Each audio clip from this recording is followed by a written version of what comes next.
Good afternoon, everybody, and welcome back to Season 2 of Midday with Trey. I'm your host, Trey. Let's get right into the show. As you can see, we're not in the studio today. We have a couple special guests to help you understand what's going on behind us. First special guest, let's give it up for Dr. Alan Todd.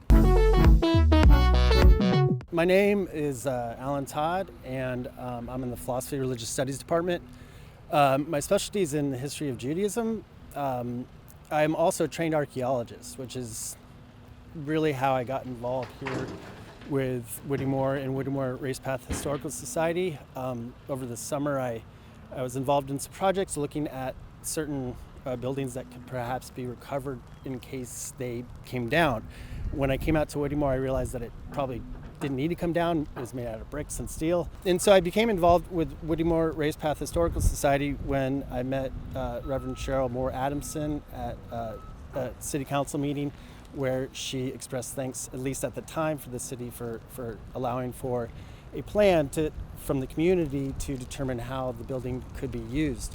I just became involved largely because of, I guess, maybe my archaeological background, but also my appreciation for the material aspects of lived experiences, such as Whittemore Elementary School, and the fact that this building impacted the people who went there for many years ago. So I became involved with Whittemore Racepath Historical Society as I learned the community was attempting to save the building that you see here. Obviously that's taken, we're in a different situation now since the fire on March 7th, but we hope to still be able to use portions of the building unaffected by the fire in the back here, and hopefully the community will eventually have a structure for them, and that's the goal. Now we also have with us Reverend Cheryl Adamson. Good morning. My name, again, as he said, is Reverend Cheryl Adamson, and I am the president of the Whittemore Racepath Historical Society. Okay, and can you all tell us, can you give us a brief history of what this actual building was? Well, we're standing in front of the historic Whittemore Elementary School, which was an equalization school built in the early 50s that was designed to thwart integration during the time of Brown v. Board of Education. All across the Southeast, schools like this were put up to demonstrate to the powers that be and the Supreme Court that even though our schools were segregated, they had equal facilities. Of course, that was not true, but this gave the impression that it was so. Okay, and with the fire that happened on March 7th, how has this impacted the community? Well, our community is in a state of mourning. It has been about 21 days now since this has occurred. It was a real shock to us because we were in the middle of negotiations with the city of Conway to receive the building so that we could preserve it and its history. So to wake up 2 weeks before we were to begin the final negotiations for that to happen, to a fire that has led to this demolition was really tragic for us.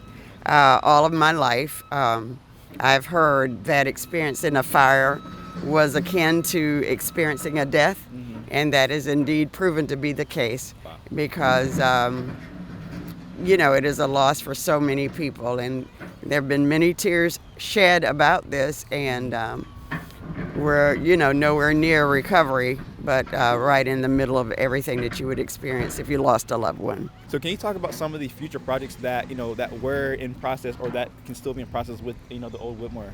Well, one of the things that we wanted to do was to, of course, get it on the National Registry of Historic Places. And in spite of the fact that the building is gone, it still can be a National Historic Site, right, because the land is still here. And the land is hallowed grounds for us because those are grounds that we played recess, that we played football, that we played tag, that we had our Midday play days. So what we were hoping to do was to turn this into a community center that would house the arts for young people, as well as STEM activities, after-school programs, summer camps. We also wanted to offer programming for elders, but we wanted to have a museum that would highlight the history of segregation and equalization schools, as well as our memories of our teachers and our classmates, especially those that have gone on to achieve really great things. Wow, okay. And Dr. Todd, how is Coastal Carolina going to be involved in all of this?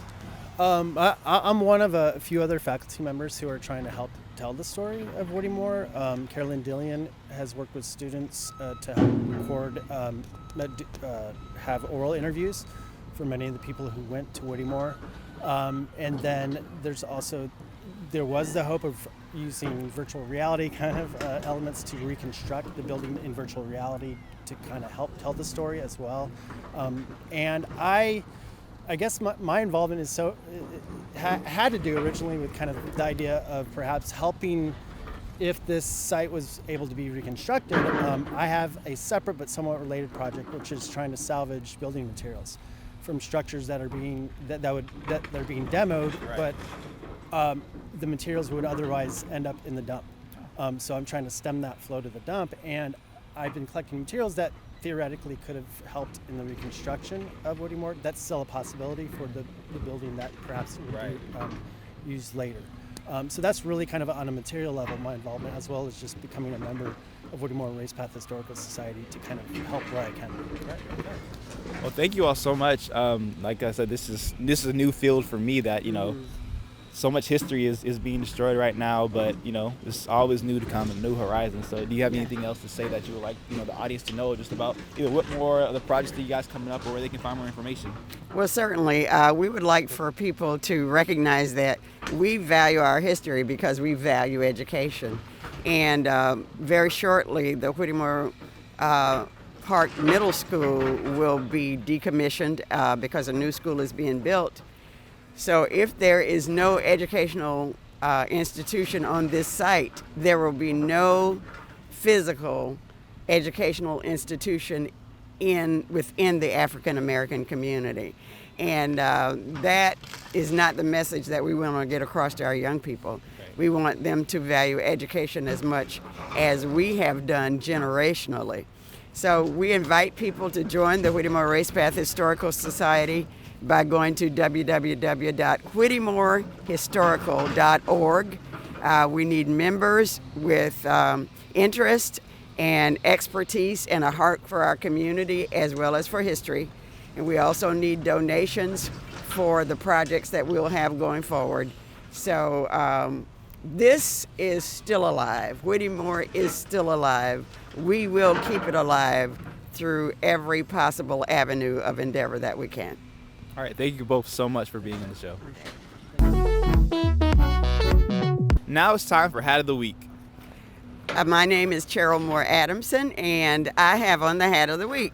I didn't know that I could find one that would be appropriate for the demolition of Whittemore Elementary School, but then of course the Holy Spirit said, look up, and there was a mortarboard. And it speaks to the significance of education in our community. It speaks to our history.